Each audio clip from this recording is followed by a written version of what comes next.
साल पहले एक दूर के राज्य में रहते थे एक राजा और एक रानी। रानी को बहुत समय से एक बच्चे की चाहत थी, पर कुछ हो नहीं पाया। एक दिन हुआ चमत्कार और रानी ने एक सुंदर सी राजकुमारी को जन्म दिया। राजकुमारी इतनी प्यारी और सुंदर थी कि राजा खुशी से झूम उठा। उसने एक बहुत शानदार दावत का प्रबंध किया अपने दोस्तों और पड़ोसियों के लिए। राज्य के 7 परियां भी इस अवसर पर बुलाए गए थे, छोटी राजकुमारी को आशीर्वाद देने के लिए। जल्द परियां राजकुमारी के पास इकट्ठा हो गए और एक एक करके सब उसको उपहार देने लगे। पहली परी ने राजकुमार को सुंदरता का वरदान दिया। दूसरी ने उसको एक दयालु और उदार स्वभाव का वरदान दिया। तीसरी ने उसको गौरव का वरदान दिया। चौथी परी ने कहा कि राजकुमारी पंख की तरह हल्के रूप में नाच पाएगी। पांचवी परी ने कहा कि वह बुलबुल जैसी मीठा गाएगी। छठी परी ने कहा कि वह हर कोई संगीत वाद्य यंत्रों को बजा पाएगी। सारे मेहमान जश्न का आनंद ले ही रहे थे जब अचानक से दरवाजा जोर से खुला और एक बूढ़ी परी काले कपड़े पहने हुए अंदर आई। वो बहुत गुस्से में थी क्योंकि उसको जश्न के लिए बुलाया नहीं गया था। ऊंची आवाज में उसने कहा, राजकुमारी जब 15 वर्ष की हो जाएगी तब वो खुद को धूरी पर चुभेगी और मर गिर पड़ेगी। तुरंत मुड़कर बूढ़ी परी वहाँ से चली गई।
कक्षों में घूम रही थी, सबके जागने की इंतजार करते हुए।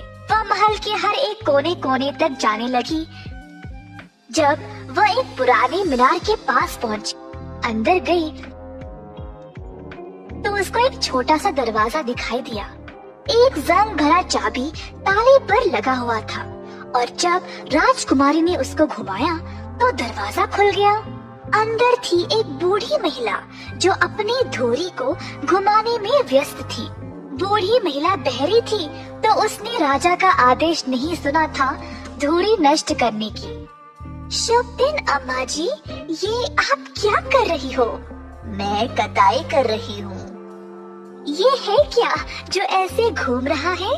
पूछी राजकुमारी और धोरी को खुद घुमाने की कोशिश की, पर धोरी को छूते ही उसकी उंगली को चुभ गई। उसी समय राजकुमारी बाजू में रखे बिस्तर पर गिर पड़ी एक गहरी नींद में। राजा, रानी और महल के बाकी लोग जो सुबह जागकर अपने काम कर रहे थे, बीच में ही सब नींद में गिर पड़े। अस्तबल में घोड़े भी सो गए, बाग में कुत्ते, छत पे कबूतर और दीवार पर मक्खियां तक भी सो गए। रसोई घर में नौकरानी जो मुर्गी को लेकर बैठी थी, वो भी नींद में गिर पड़ी।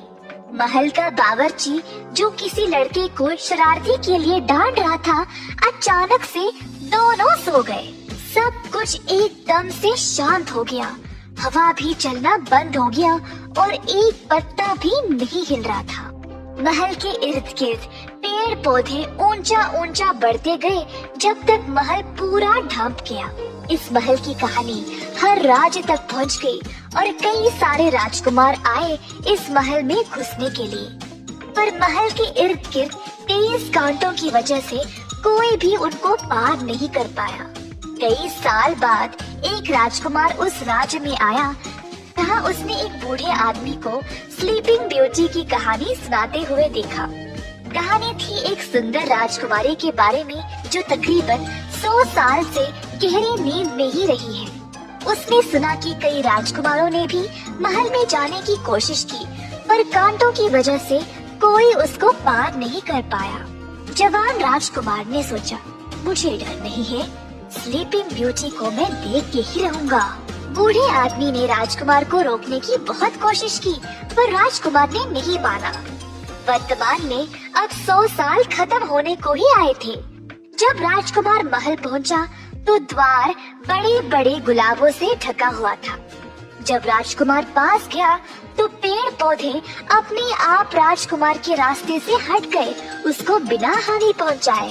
अंदर जाने के बाद बाग में उसने देखा कि घोड़े और कुत्ते सोए हुए थे। छत पे कबूतर भी, महल के अंदर दीवार पर मक्खियां अभी भी सोए हुए थे और महल के नौकर भी। सिंहासन के पास राजा और रानी सोए हुए थे।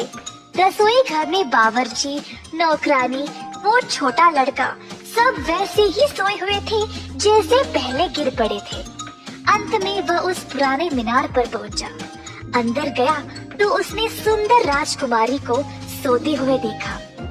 इतनी खूबसूरत राजकुमारी को देखते ही वह अपनी नजर उससे हटा नहीं पाया।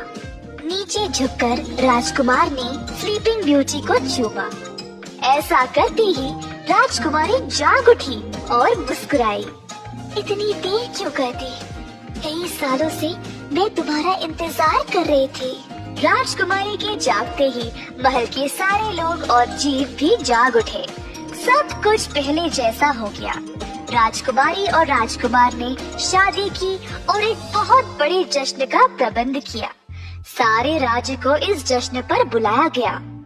अंत में वीर राजकुमार और सुंदर राजकुमारी ने सुखी से अपना जीवन बिताया।